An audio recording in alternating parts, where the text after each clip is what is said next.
উপস্থিত আমার প্রশিক্ষণার্থীবৃন্দ, ভাই বোনেরা, আসসালামু আলাইকুম। আমি শুরুতে আমার পরিচয়টা দিই। আমি মোহাম্মদ শহীদুল্লাহ। আমি সহকারী পরিচালক, জীবন উন্নয়ন অধিদপ্তর, কুমিল্লা। আমার বাড়ি নাঙ্গলকোটের কাছে। আমাদের কাছেই তো। এই নাঙ্গলকোটে আমি দীর্ঘ 8.5 বছর চাকরি করেছি আমাদের শফিকুল ইসলাম পাঠানের মতো উপজেলা অফিসার হিসেবে। পাশাপাশি নাঙ্গলকোট সদরের মানে প্রশাসক, চেয়ারম্যানের দায়িত্ব পালন করছি মকরপুর, হেসাকাল সহ। এরপরে আমি পার্বত্য চট্টগ্রামে চাকরি করি। এটা আমাদের একটা নতুন প্রকল্প। কেমন, আপনারা শুনতেছেন? তো আমি শুরুতে একটা গল্প বলি যে আমাদের এই ধরেন প্রেসিডেন্ট, ধরেন এখন কে আছে আমাদের উপদেষ্টা? প্রেসিডেন্ট কে? শাহাবুদ্দিন আহমেদ সুপ্পু। ওনার বাড়ি কোথায়? পাবনা, সিরাজগঞ্জ। তো এখন উনি প্রথম পাবনা মেন্টাল হসপিটাল আছে না? জি স্যার। ওখানে গেছে, কথা শোনেন, উনি পরিদর্শন করার জন্য। তো ওনাকে সম্মান দিয়ে কথা বলতেছি, যেটা রাষ্ট্রপতি, মানে এটা আপনাকে বোঝার জন্য একটা গল্প বলতেছি আর কি। তো উনি বললো যে আমি যেহেতু দেশে আসছি, আমি মেন্টাল হসপিটালটা একটু ঘুরে আসি। মেন্টাল হসপিটালে তো ওদেরকে ছেড়ে দেয় না, ওদেরকে বেঁধে রাখে না। তো ওরা যখন ভিতরে উনি কথা বলতেছে, তখন ওই জিজ্ঞেস করতেছে একজন যে আমাদের দেশের মহামান্য রাষ্ট্রপতি এখানে আসছে, আমরা ওনার কথা শুনি ভালো করে। তো ভিতর থেকে দুই একজনে বলতেছে, ওই যে বললো না উনি বাংলাদেশের রাষ্ট্রপতি, তোমরা শোনো। আমরা যখন প্রথম এখানে আসছি আমরাও এরকম বলতাম। কেমন? জি। যখন আমরা এখানে আসছি তখন আমরা এরকম বলতাম। এর অর্থ হচ্ছে যে পাগল বা মানসিক রোগে আক্রান্ত সে দুনিয়ার সবাইকে একই রকম মনে করে।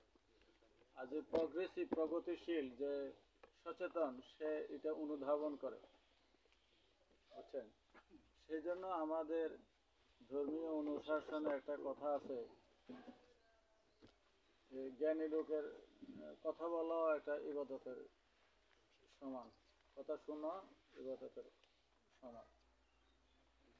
কেন? তিনি জ্ঞান কর্ম এবং কোরআন হাদিস এগুলির কথা বলে।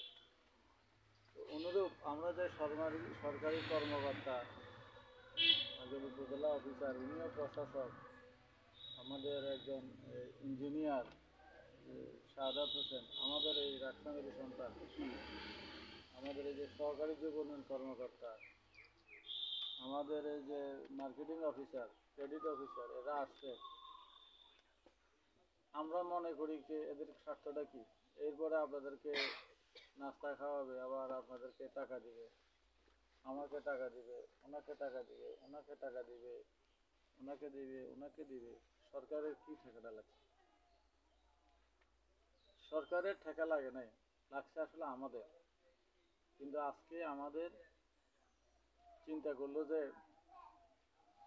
দেশের যে দরিদ্র জনগোষ্ঠী আছে, এখন গ্যাসের দাম বাড়ে গেছে, তো গ্যাস চালানো দরকার।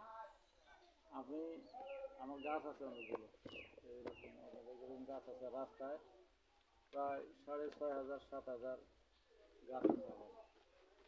এই গাছগুলো থেকে প্রতি বছর আমার একটা ভালো একটা ইনকাম হতো। কিভাবে? ডালফালা বিক্রি করে আমি অনেক লাকড়ি বিক্রি করতাম। দুই ধরনের কাস্টমার, একটা হচ্ছে ব্রিকফিল্ডে নিত, গ্রামের লোকজন কিনত, আর কিছু যে পাউরুটি বিস্কুট ফ্যাক্টরির লোকে কিনত, বেকারি। আজকে দীর্ঘ ধরেন 5-7 বছর আমার লস। কাউরে কিনে মানে টাকা ছাড়া দিলেও সে নিতে চায় না, কারণ সবার বাসায় এখন গ্যাস, সবার বাসায় গ্যাসের বোতল, সিলিন্ডার, সবার বাসায় এখন ওই যে ফ্যাক্টরিতে এখন গ্যাস, মানে ইয়েতে উন্নত মানের কয়লা, এগুলি ব্যবহার করতে পারে। দেখা যাচ্ছে যে আমার এটা একটা ভালো একটা মার খেয়ে গেছে গাছ। তো আমিও নিয়ত করছি আমি গাছটাগুলো কাটবো না, আর এটা সদগায়ে জারিয়া হিসেবে থাকলো। আমরা তো মানে হুজুর মানুষ, গাছে ছায়া, মানুষ এখানে পুরো রাস্তার মধ্যে ছায়া পড়ে, এই গরমে মানুষ বসে থাকে, এই ছায়া পড়ে, আমি আমার দেখি মানুষ বসে থাকে, আমার কাছে ভালো লাগে। তো যাই হোক, কেন বলছি যে গ্যাসের আছে, গ্যাসের জ্বালানির যে একটা খরচ, এটা কিন্তু অনেক বেশি, এটা সাশ্রয়ের জন্য না। জাপানের একটা, যারা লেখাপড়া করছেন কিছু, এটা শুনবেন, কাইজেন একটা শব্দ আছে জাপানের লোকেরা। কাইজেন হলো কি, যে আপনি কত লোকে দিয়ে যে ধান কাটার কাজটা করেন, একজন লোক, এখন আমরা বলি না যে ধান লাভ নেই, লাভ নেই, আমিও আমারও জমি আছে, আমি করি না, আমারে বললে আমিও বলি লাভ লাভ হয় কিনা। যার জমিন আছে সে যদি জমি করে, লাভ হয় কোনটা, সে যে শ্রম দিয়ে খাটে শুধু এটাই লাভ, আর বাকিটা লস। কারণ এক ঘন্টা জমিতে যে ধান ফলাইতে স্কিমে যে পরিমাণ খরচ হয়, লেবার, সার, কীটনাশক, কাটা লওয়া, এটা হইতে শুরু করে ধান লওয়া পর্যন্ত মোটামুটি লস। আমি জানি না, আপনারা যদি আমার থেকে ভালো কৃষক হন তাহলে বলুন যে লাভ। লাভ হয়েছে একটা, সেটা হচ্ছে আমি নিজে খাটলাম, নিজের জমিটা করছি, এটা ছাড়া আর কোনো লাভ নেই।